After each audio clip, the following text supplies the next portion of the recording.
Welcome to Fun Facts Daily, your source for just the good stuff.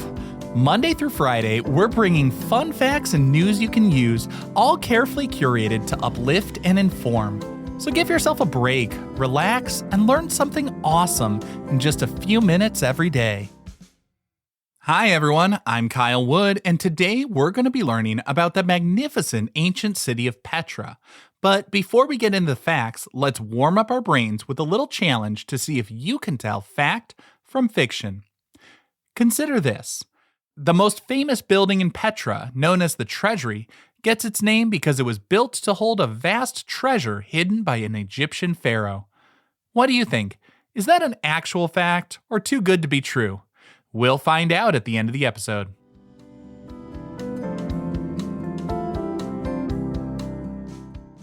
Now for your word of the day. Our word for today is Nabataean. N-A-B-A-T-A-E-A-N. The Nabataeans were the brilliant and industrious people who built the city of Petra. They were originally a nomadic tribe, but they managed to establish a wealthy kingdom by controlling the key trade routes that passed through the region connecting China, India, and southern Arabia with Egypt, Greece, and Rome. Their expertise in trade, engineering, and particularly water management in the harsh desert allowed them to flourish.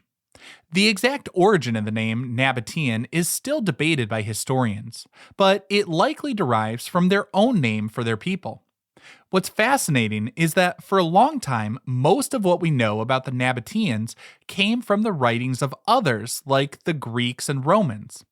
They didn't leave behind large historical texts of their own, so for centuries, their story was pieced together through archaeology and accounts from their neighbors.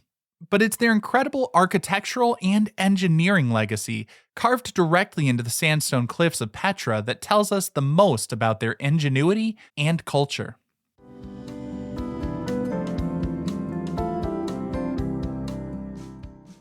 Time for your daily high five, our top 5 fun facts about Petra. Number 1.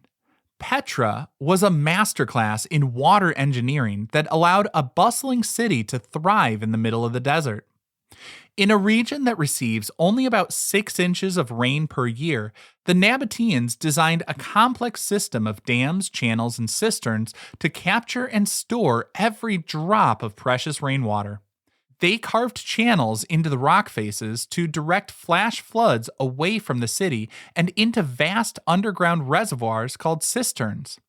This system was so effective that it could support a population estimated to be as large as 30,000 people, plus all the visiting traders and their thirsty camels.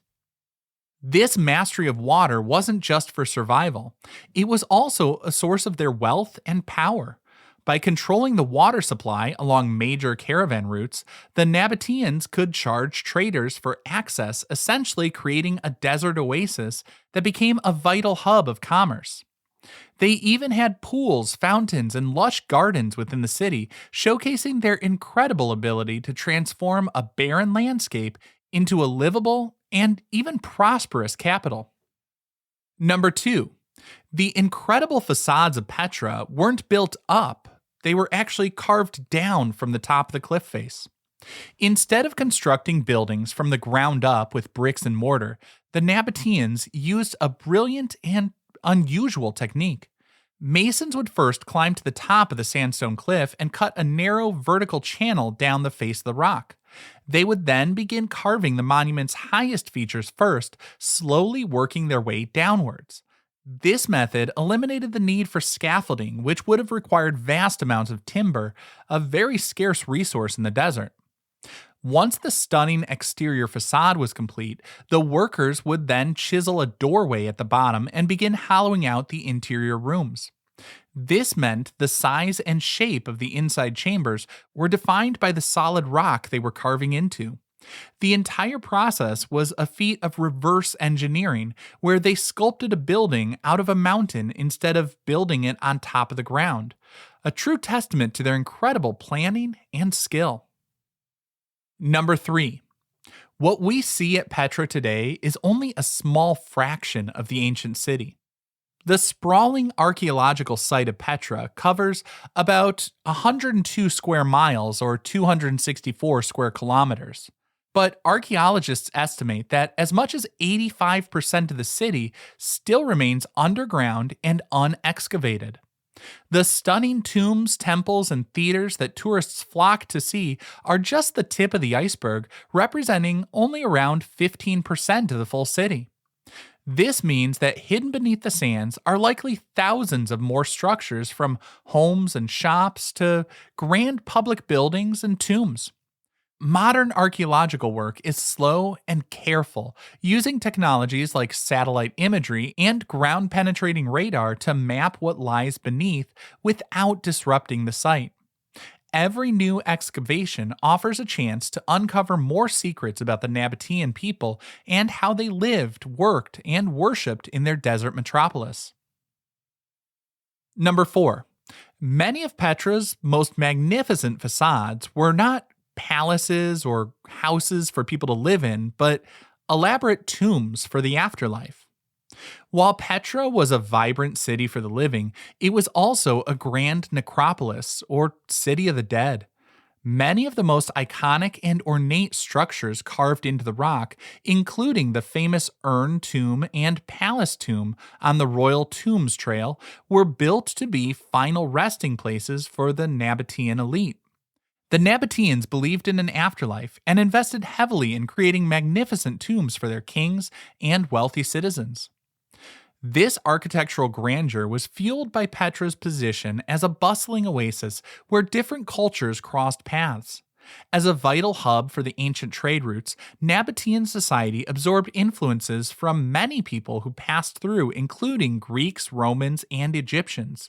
The cultural fusion is clearly visible in the ruins today. For example, the famous treasury features classical Hellenistic elements like ornate Corinthian columns, while the city's large theater and colonnaded streets are distinctly Roman.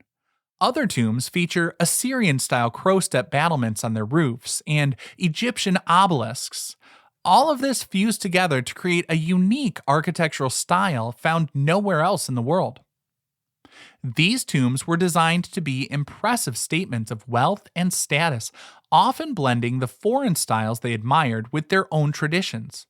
The interiors were typically simple chambers, but the exteriors were carved with incredible detail to impress onlookers. In total, more than 600 documented tombs have been found at Petra. This focus on funerary architecture is one of the main reasons the city has been so well preserved, as the tombs were carved from solid rock and built to last for eternity. And our fifth and final fun fact for today: Petra was a major filming location for the blockbuster movie Indiana Jones and the Last Crusade. In the 1989 film, the treasury was used as the exterior of the temple housing the Holy Grail. The movie's climax, where Indiana Jones follows a series of clues to find an ancient relic, brought Petra global attention. Before the film, Petra was known to historians and intrepid travelers, but afterwards, it became a must-see destination for movie fans and adventurers from all over the world. The film's release caused a huge surge in tourism to Jordan, which has had both positive and negative effects on the site. While it brought economic benefits, it also increased the strain on the delicate ancient structures. Today, visitors can walk that same dramatic path known as the Seek that Harrison Ford and Sean Connery rode through on horseback to emerge in front of the breathtaking treasury, a truly cinematic and unforgettable experience.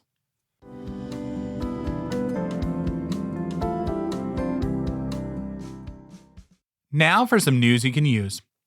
If you ever plan to visit the incredible city of Petra, here's a practical tip to make your experience even more magical. Try to see its most famous monument, the treasury, at two specific times. Once in the early morning, right after the site opens, and again in the late afternoon. The changing position of the sun has a dramatic effect on the color of the sandstone. In the morning, the first rays of sun light up the facade with a soft, warm, pinkish-orange glow, and you'll share the view with fewer people. In the late afternoon, as the sun begins to set, the colors deepen into a rich rose-red hue, bringing out different details in the carving. Seeing this transformation helps you appreciate why it's called the Red Rose City and gives you two completely different but equally stunning photographic opportunities.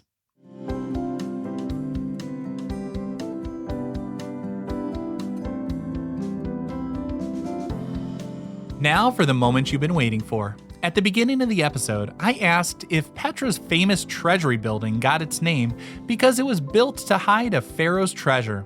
Well, it's a fantastic story, but it's a fallacy. The truth is that the treasury was almost certainly a mausoleum, likely the tomb of the Nabataean king Aratus IV, who died around 40 CE. The name treasury comes from a much later Bedouin legend that pirates, or even an Egyptian pharaoh from the time of Moses, hid their ill-gotten loot in the giant stone urn carved at the very top of the monument. For centuries, local people would shoot at the urn, hoping to break it open and release the treasure. If you look closely today, you can still see bullet marks, but alas, the urn is made of solid sandstone, just like the rest of the building. Now, I hope you enjoyed learning a bit about Petra with me today, and be sure to tune in every weekday for even more fun facts. Fun Facts Daily is an Airwave Media podcast. It was written, recorded, mixed, and edited by me, Kyle Wood. Thanks for sharing a part of your day with me. Be sure to follow Fun Facts Daily on your favorite podcast app so you can keep the good stuff coming your way every day. And if you like the show, please do me a favor and leave a kind rating, review, or just tell your friends about it.